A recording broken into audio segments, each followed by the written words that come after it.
Welcome to Burlap Teachers. Enjoy the video. You have the cable and router ready. Now act. First, plug one end of the Ethernet cable into an open LAN port on your router or switch, then connect the other end to the LAN jack on the Hisense TV. Once done, power on the TV if it's not already on and pick up the remote. Make sure the TV boots to the home screen.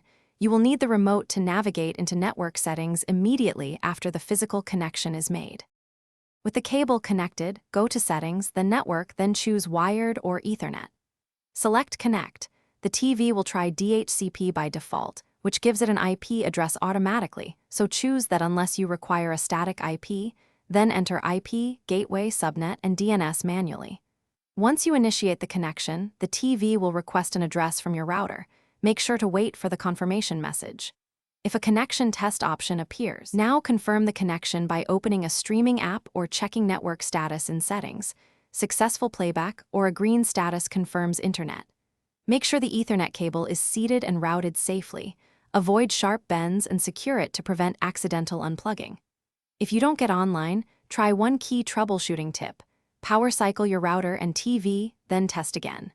If that fails, replace the cable and try a different router port, because a bad cable or port is the most common culprit for a failed wired connection.